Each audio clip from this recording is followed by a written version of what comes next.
You do not need a college degree to be a web designer. In fact, most of the most talented designers that I know didn't go to college at all. This is something that you can teach yourself as long as you have the right resources. So in this video, I'm going to walk you through every single step that you need to take to become a great web designer. Plus, along the way, I'm going to show you how to design this. So let's get into it.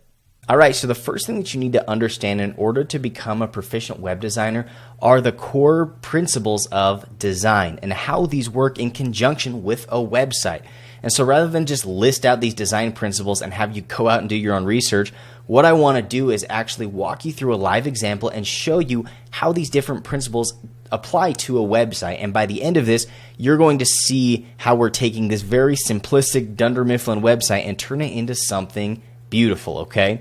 So the first thing that we need to talk about is hierarchy. Now, hierarchy is essentially the principle of using size and color to differentiate different elements by importance. So obviously we want the more important elements bigger, the less important elements smaller, and then we can highlight things with color. So what I'm going to do is I'm going to take all of this text that is, it's the same font, it is the same size, the same color, and we're going to utilize hierarchy to make things stand out. So now you can see what our title is, our subtext, and our button. So again, I'm going to kind of go back and forth so you can see the massive difference that it makes when we implement good hierarchy. Now what I'm going to do is take the rest of this content and I've added it into different elements, utilizing again bigger, bolder text, smaller, thinner text, and just like that we have something that's starting to resemble a website.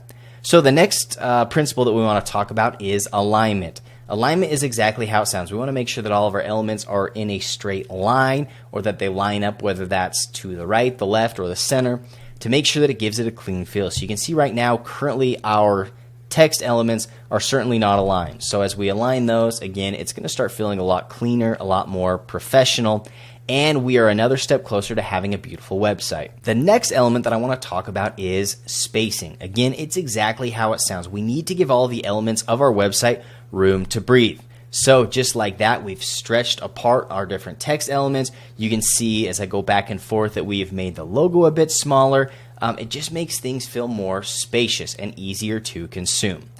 Now, the next principle that I want to talk about is contrast. Now, contrast is really important, especially as you start to add colors to your website, because the last thing we want is for our website to look like this. Sure, the purple might be beautiful, but there's no contrast between the text and the background color, and so it's really hard to see what exactly it says. So we want to add color, right? But we want to make sure that there is good contrast so you can differentiate the different elements of a site. So what I've done is I've added a very subtle gradient in the background. It's adding a little purplish pink. We've added some different colors to some of these important elements and to the call to action, but it's got really great contrast. And so things are really easy to notice, to differentiate, and people aren't having to squint to read the different content on the page. Again, if I go back and forth, you can see what a difference a little bit of color makes in just adding a little life to your website. Now, when it comes to color, I personally am not the best when it comes to creating a color palette. And so what I like to do is I love to use Adobe Color. This is a free resource that you can use. What you're going to do is you're going to plug in the code for the color that you want to use kind of as your core color, and it's going to automatically give you a couple different color palette options. And they're codes, they're hex codes as well. So this is a great way to start building your site around a really solid color palette. All right, so let's get back into our website. Now, we've implemented a lot of different principles. We've talked about hierarchy, alignment, spacing, contrast, and color. And now what we need to do is just add a couple last little touches to make this website feel amazing, okay? So what we're going to do is we are going to add a new font. By adding a font, it's going to give it a very custom feel. Now, what I always recommend is you never want to use the standard fonts because people recognize those fonts and it just gives it a cheap feel, right? We don't want to use the same fonts that everybody has grown up using in Microsoft Word because it gives it a cheap feel. So find some custom fonts. There are tons of great resources out there, and you can see what a huge difference this makes as I go back and forth adding that custom font, okay?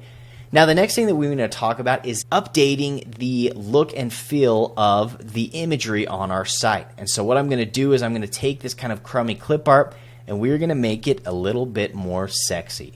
And just like that, our website is looking awesome. So I've added a couple of different images, a couple of different design elements to those images. You're also going to notice that I added a new call to action, which is just contact us up here in the top. And then down here in the right, if I can get my face out of the way, I've added just an element that encourages people to scroll down.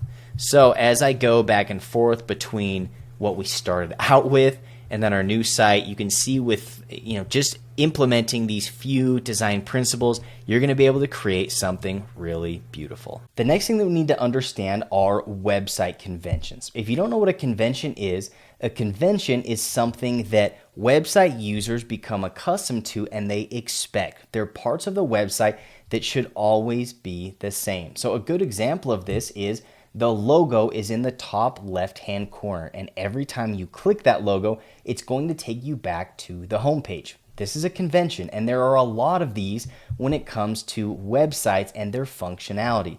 Another good example of this is the navigation should always be at the top of the website, typically closer to the right side, and you should also have your call to action up in the top right. This is where people are going to look to find these things. Plus, with the navigation, when you go to tablet size or a mobile phone, that navigation should shrink into a hamburger button. And when that is clicked, it's going to open up the whole navigation. Another convention that should be pretty obvious, but a lot of people push the limits on this one, is a website should scroll up and down. This is something that people have become used to. And yes, sometimes it can be a trendy thing to have your website scroll left to right. This is going to confuse people. People are just not used to it. So stick to the conventions that you know, stick to the things that people expect. A couple last ones that you need to keep in mind are links. When there is a link within text, that should be blue and underlined. This is what people look for, and they know that it's clickable. Along with that, any element that is hoverable or clickable, whether that's a button, a text link, it should have some sort of feedback when you hover over it. Whether it gets bigger, it moves, it changes colors, it has a drop shadow. There should be something that happens when you hover over those elements. And these are all things that you need to keep in mind when designing a website. Next, you need to understand the difference between web design and web development. Now, traditionally, these have been very separate services and skill sets, right? The designer uses their design tools and skills to design the website, and then they pass it off to the developer, who in the past has had to understand HTML and CSS and JavaScript and all of these different coding languages so they could actually develop the website. Now, this isn't really the case anymore because there are so many awesome tools that do the coding for you. So in my case, even though I'm a web designer, I actually build the websites in a tool called Webflow. This gives me the power to do both design and development, and it also gives me the ability to charge more for these services. So if you want to become a designer, you need to learn how to use one of these development tools because it has become the norm for people to come to a web designer and assume that they can also build the site. Now, when it comes to design and development, you need to make sure that you're using the right tools. Now, there are hundreds of tools out there, but to keep this simple, I'm going to share with you the 2 tools that I use that I have found the most productive and the best to use. For design, I use Figma, and it does an awesome job. I'll drop a link down below so you can start using Figma today.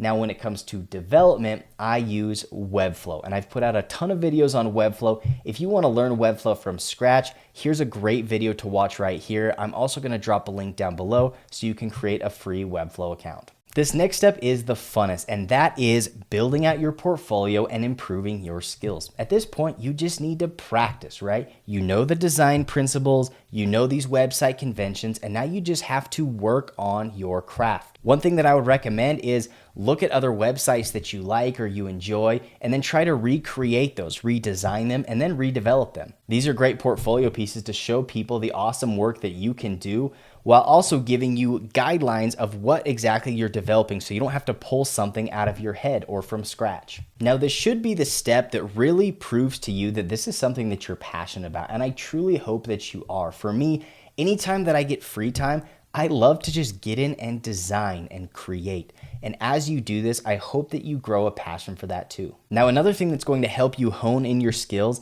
is looking for inspiration. And there are a ton of websites out there to give you design inspiration. So I would recommend checking out Dribbble, Awards, or even Pinterest. These are great places to see other designers' work, to get inspired, to see what they're doing.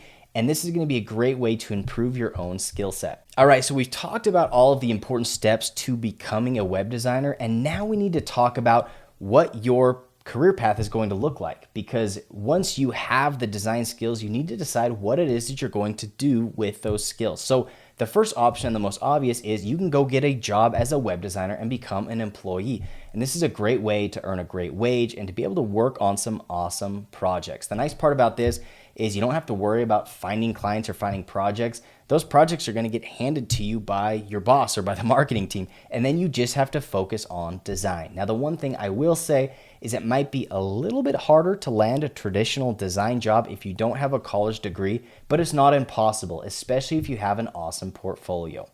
The next option, which is what I chose to do, and that is become a freelancer. As a freelancer, you actually go out, you find your own clients, you build their websites, you get paid directly from your clients, and this is a great opportunity. I particularly love this because the sky is the limit when it comes to how much money you can make, and I'm making way more than I would have at a traditional job. Now, with that said, freelancing is always more risky because it all falls on you to find clients and to get paid. And so even though you can make a ton of money, it's also possible that you make no money. So you need to be aware of that and make sure that you have the right type of personality to go out on your own and start a business. The next option, which is probably going to be the best option for you, and that is starting a side gig. So keep your regular job, keep doing what you're doing, but on your spare time, whether that's early in the morning, late at night, or on the weekends, you can pick up side gigs and you can build websites for people. And this is a great way to start exploring whether or not you like the world of freelancing, whether or not you like working with clients.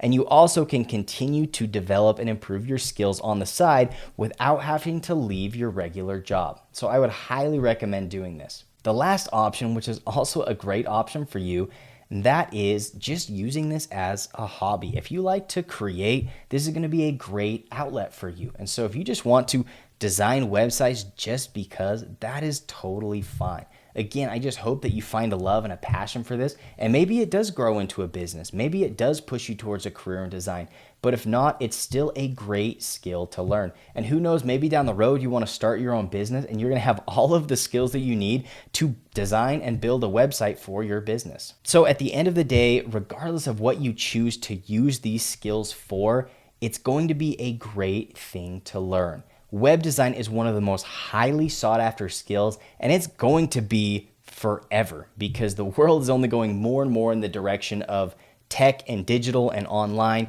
and being able to design websites will always be a very useful skill. So if you enjoyed this video or found any value from it, please be sure to hit that like button. And if you want more videos just like this one, click the subscribe button below so you can get notified every time I release a new one. Thanks so much for watching, and we'll catch you in the next video.